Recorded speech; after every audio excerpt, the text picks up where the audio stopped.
Good morning, friends!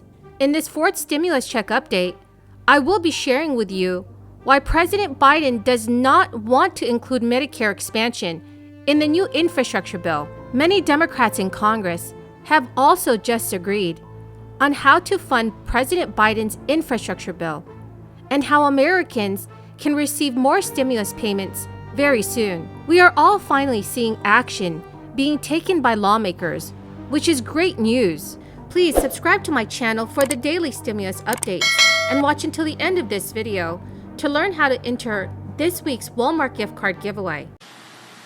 My plan also makes historic investment in clean energy, including a tax credit for people to do things like winterize their homes, install solar panels, develop clean energy products, help business produce more clean energy. It's real. I promise you. I won't be around to see it, but I promise you.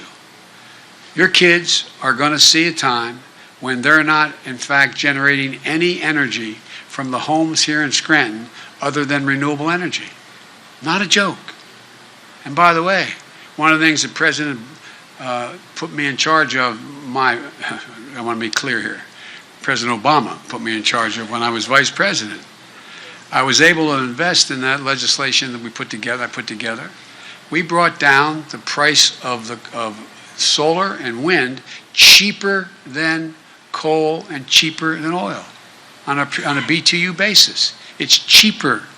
Now, many Democratic lawmakers have been working to narrow differences on President Biden's legislative agenda. Over the past few days, lawmakers in the House and Senate have made great progress on negotiations. This means we could see this new infrastructure bill passed very soon. It is a very aggressive timeline for the final movement on two pieces of legislation that make up the core of President Biden's legislative agenda and his Build Back Better platform, especially with one of the bills not yet written, as Democrats continue to fight about its content. Steny Hoyer stated, "The House will aim to consider the bipartisan Infrastructure Investment and Jobs Act and the Build Back Better Act this work period." The announcement comes after House Speaker Nancy Pelosi had breakfast with Biden. Pelosi told reporters she is very optimistic that a package that can pass both chambers of Congress will come together very soon. Now, friends, this is amazing news for everyone. It is really awesome to see that lawmakers are finally coming together to take real action for the American people. Democrats have been sparring for months now over the timing and content of two major spending bills: a $1.2 trillion infrastructure bill, which has already passed the Senate with the support of 19 Republicans, and a social spending budget reconciliation package that Democrats aim to pass without needing support from any Republicans. Members of the Congressional Progressive Caucus say they will vote against the infrastructure bill if it comes up in the House before an agreement and a vote are reached on the reconciliation social spending bill. But centrist Democratic Senators Joe Manchin of West Virginia and Kristen Sinema of Arizona have expressed their concern with the price tag, as well as some of its climate and tax provisions. That has complicated and delayed the process because every single Democratic vote is needed to pass a reconciliation bill. First thing to know about Terry is, as you just witnessed, he's very persuasive. Let me tell you, if I told Michelle I wanted to run for the same office after a few years away, she would have said something I cannot repeat. The rough translation would have been no.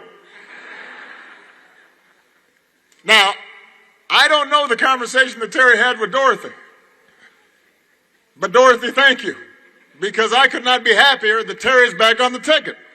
Lawmakers and Biden are now aiming for what was originally a $3.5 trillion reconciliation proposal to be closer to $2 trillion. A deal is within sight. Leaders hope to pass the legislation before October 31st, which is a deadline for when the current highway funding runs out. The infrastructure bill will reauthorize the highway funding programs. So friends, do you think Democrats will be able to pass the bill before or on October 31st? Please leave your thoughts in the comment section below. In my opinion, if our lawmakers continue to work hard over the next few days, we could definitely see the legislation passed before the end of this month. We also have Senator Bernie Sanders informing reporters that the expansion of Medicare to include dental, hearing, and vision coverage is staying in the human infrastructure bill, despite doubts from President Biden. Biden previously said that it would be a reach for the spending bill to include the Medicare expansion due to opposition from moderate Democrats, Senator Joe Manchin and Kristen Sinema. Bernie Sanders wrote in a Twitter post, "The expansion of Medicare to cover dental, hearing, and vision is one of the most popular and important provisions in the entire reconciliation bill." Friends, the key word for this video is pudding. If you would like to enter next Friday's $50 Walmart gift card giveaway, please make sure you click and like this video, make sure that you are subscribed to my channel, and please comment below the keyword from this video. Thank you so much, friends. Kristen Sinema is opposed to raising the corporate tax rate and empowering Medicare to negotiate for lower drug prices. And this is according to lawmakers briefed on talks. Bernie Sanders had told reporters, "It is beyond comprehension that there is any member of the United States Congress who is not prepared to vote to make sure that we lower prescription costs." I would say that Senator Sinema, every Republican, and every person in the House do what the American people want, and they want us to lower the outrageous cost of prescriptions. Our solution was the American Rescue Plan, which the President signed back in March.